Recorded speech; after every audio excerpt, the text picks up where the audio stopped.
2024లో నాతో పాటు శాసనమండలి సభ్యుడిగా ఉన్నటువంటి జయమంగళ వెంకటరమణ తన పదవికి రాజీనామా చేయడం జరిగింది. ఆ తర్వాత 2025లో నేను చేశాను. నాకంటే కొంచెం ముందు మరొక ఇద్దరు శాసనమండలి సభ్యులు బల్లి కళ్యాణ చక్రవర్తి మరియు పద్మశ్రీ కూడా రాజీనామా చేయడం జరిగింది. చైర్మన్ గారు 2 సార్లు నన్ను పిలిచి విచారణ చేశాడు.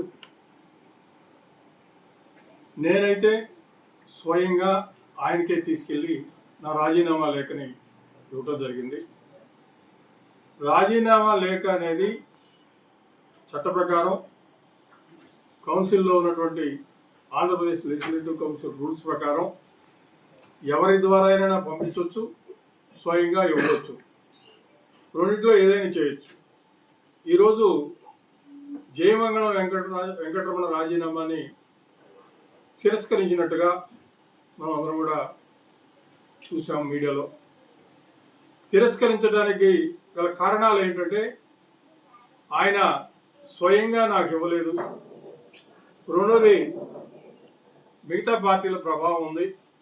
బొత్స సత్యనారాయణ గారు ఆయన కూడా ఒక పిటిషన్ ఇచ్చాడు అని చెప్పి ఆయన రాజీనామా స్వచ్ఛందంగా చేయలేదు అని చెప్పడం జరిగింది.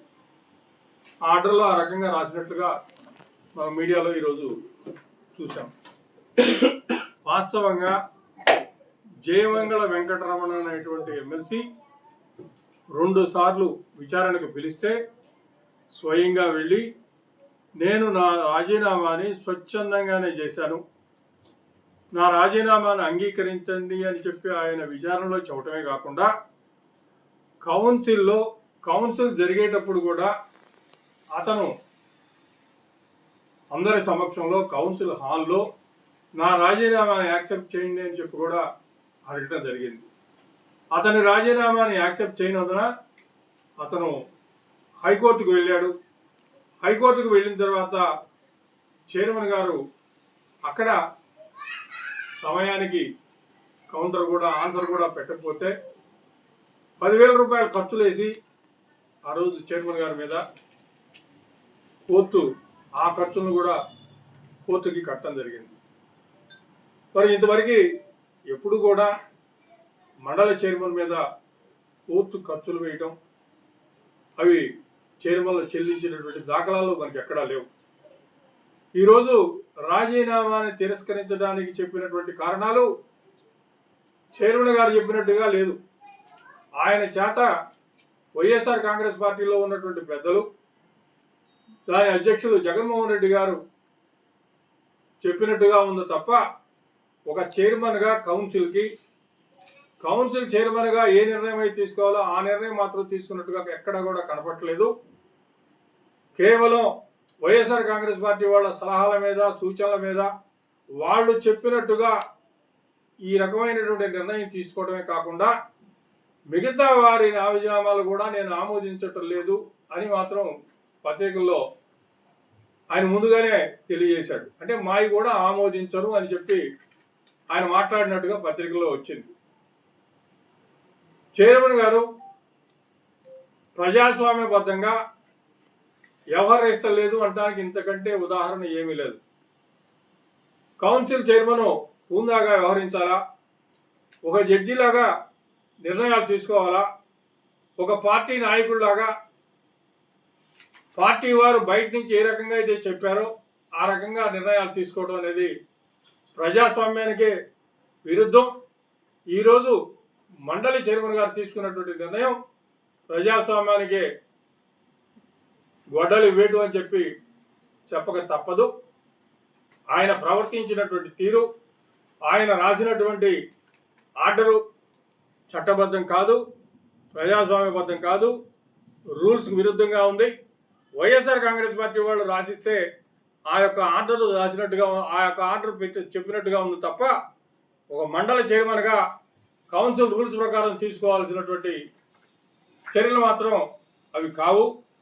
ఒక సభ్యుడికి రాజీనామా చెయ్యాలా కొనసాగాలా అనేది వాడిస్తాం. ఆ సభ్యుడి యొక్క ఇష్టం మీద ఆధారపడి ఉంటుంది తప్ప మరొకటి కాదు. నేను సభ్యుడిగా ఉండడానికి కొనసాగడానికి నేను ఇష్టపడలేదు. నా రాజీనామాను స్వచ్ఛందంగా నేను చేశాను, నా రాజీనామాను అంగీకరించండి అని చెప్పి రాజీనామా చేసి బయటికి రావడం జరిగింది. అంతేగాని రాజీనామా చేయకుండా మరొక పార్టీకో వెంకటరమణ వెళ్ళలేదు. రాజీనామా చేసిన తర్వాతే అతను రాజకీయంగా ఏదో ఒక నిర్ణయం తీసుకుంటారు. అంతే తప్ప మీరు చెప్పినట్లుగా పొలిటికల్ ఇన్ఫ్లుయెన్స్ తోటో మరొకటో మాత్రం కాదు. మీ పార్టీ అంటే ఇష్టం లేదు. మీరు ఎన్నికల్లో ఓడిపోయిన తర్వాత మీరు ప్రవర్తించేటువంటి తీరు కూడా ప్రజాస్వామ్యబద్ధంగా లేదు. మీ పార్టీకి ఆల్రెడీ ఒక పేరు వచ్చింది, ఇది గొడ్డల పార్టీ అని తప్ప మరొక పార్టీ కాదు. అటువంటి పార్టీలో ఉండడానికి వెంకటరమణ ఇష్టపడలేదు. అందుకే మేము కూడా బయటకు వచ్చాం. బయటకు వచ్చిన తర్వాత కూడా మీరు మమ్మల్ని వదిలిపెట్టకుండా ఇంకా ఈ రకంగా చేయడం అనేది పద్ధతి కాదు. రాజీనామా తిరస్కరణ మాత్రం ప్రజాస్వామ్య విలువలకే విరుద్ధం. రాజీనామా అనేది సభ్యుడి యొక్క హక్కు. మండలిలో కొనసాగాలా, శాసనమండలి సభ్యుడిగా ఉండాలా లేదా అనేది సభ్యుడి నిర్ణయం తీసుకుంటాడు. ఈరోజు చైర్మన్ తీసుకున్నటువంటి నిర్ణయం మాత్రం చట్టబద్ధం కాదు, రాజ్యాంగబద్ధం కాదు, కౌన్సిల్ యొక్క రూల్స్కి విరుద్ధంగా ఉందని మాత్రం చెప్పక తప్పదు. దీని మీద వెంకటరమణతో అయితే నేను మాట్లాడలేదు. వెంకటరమణ దీని మీద తగిన ఆల్రెడీ ఆయన కోర్టులో వేసి ఉన్నాడు. మరలా కోర్టులోనే ఫైట్ చేయడానికి అవకాశం ఉంటుంది. ఆయన యొక్క హక్కుల్ని ఆయన వినియోగించుకుంటాడని చెప్పి నేను ఆశిస్తా ఉన్నాను. మా రాజీనామాల మీద చర్యలు తీసుకోకుండా, మా రాజీనామా గురించి ఏమీ మాకు చెప్పకుండా, బొత్స సత్యనారాయణ అనేటువంటి వ్యక్తి పిటిషన్ ఇచ్చాడు అని చెప్పి మేము 2 సార్లు విచారణకు వచ్చినా మాకు తెలియజేయకుండా, బొత్స సత్యనారాయణ గారు మీ మీద కంప్లైంట్ చేశాడని చెప్పకుండా ఈరోజు పత్రికల్లో మీరు డైరెక్ట్గా చెప్పాల్సినటువంటి అవసరం ఏమొచ్చింది? అంటే ఈ యొక్క ఆర్డర్ రాయడానికి బొత్స సత్యనారాయణ గారి యొక్క లెటరు మీకు అవసరం అయిందా? బొత్స సత్యనారాయణ గారి యొక్క లెటరు ఎప్పుడు తీసుకున్నారు? మీరు ఈరోజు తీసుకున్నారా? మరి తీసుకుంటే మాకెందుకు చెప్పలేదు? 2 సార్లు మాకు రాజీనామాల మీద వివరణ ఇవ్వడం కోసం మీరు పిలిచారు కదా మమ్మల్ని. మేము వచ్చాం కదా. మా మీద ఎవరు పిటిషన్ పెట్టారో, ఏమని పెట్టారో మాకు చెప్పకుండా దాచిపెట్టాల్సినటువంటి అవసరం మీకేమొచ్చింది? ఈరోజు పత్రికల్లో ఆ విషయం పత్రికల ద్వారా మాకు తెలియాల్సినటువంటి పరిస్థితి ఎందుకు వచ్చింది? మా మీద ఎవరు పిటిషన్ పెట్టినా ఏం చేసినా మాకు కూడా కాపీ ఇవ్వాలా, మా యొక్క వివరణ కూడా తీసుకోవాలా. అట్లాగే వెంకటరమణ వివరణ కూడా తీసుకోవాలిగా. బొత్స సత్యనారాయణ గారు ఏం పెట్టారో అవేమీ లేకుండా మీరు ఈరోజు పత్రికల్లో మీరు రాజీనామాను తిరస్కరించడానికి బొత్స సత్యనారాయణ గారు కూడా లెటర్ ఇచ్చాడు అని చెప్పి మీరు చూడటం అనేది ఇది అసలు ఏ రకంగా, ఏ రూల్ ప్రకారం మీరు విచారించారో, ఏ రూల్ ప్రకారం ఇది సబబో, ఏ రాజ్యాంగం ప్రకారం ఇది సబబో, దీన్ని ఏమంటారో కూడా అర్థం కానటువంటి పరిస్థితి ఉంది. కాబట్టి ఈరోజు చైర్మన్ గారు చేసినటువంటి ఆర్డర్ మాత్రం తప్పు అని మాత్రం చెప్పక తప్పదు.